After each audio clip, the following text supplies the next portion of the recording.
بشهر الخير ومقدمه. رسول الله صلی الله علیه و سلم در کار خیر با اهتمام ترین و پیشتازترین مردم در عمل بودند. بنابراین برای دریافت شب قدر در دهه اخیر رمضان و به ویژه در شب‌های تاق یا فرد تمسک زیاد داشتند. از ابن عباس رضی الله عنه روایت است که پیامبر صلی الله علیه و سلم فرمودند: شب قدر را در دهه اخیر رمضان، یعنی در 9 یا 7 و یا 5 روز باقی مانده آن جستجو کنید و با غروب آفتاب روز 26 رمضان وارد شب 27 می شویم و این شب به گمان غالب شب قدر خواهد بود.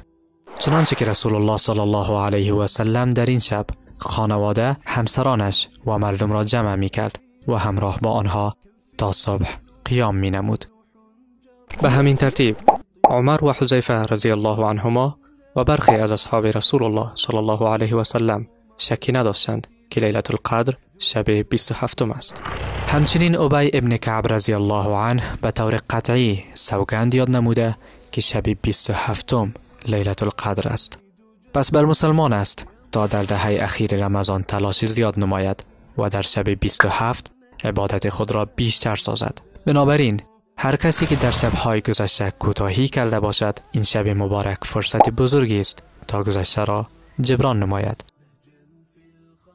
باشد که الله تعالی با رحمت خود این شب را بهتر از 1000 ماه بگرداند.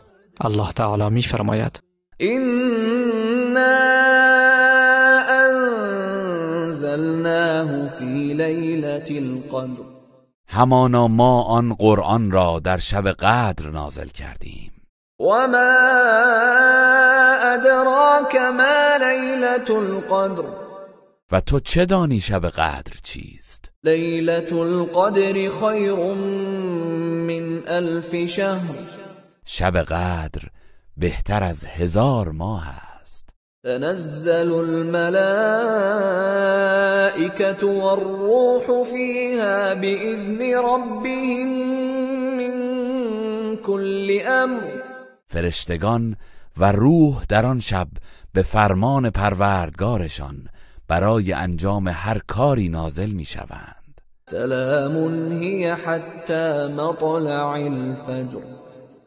آن شب تا طلوع فجر سلامت و رحمت باشد.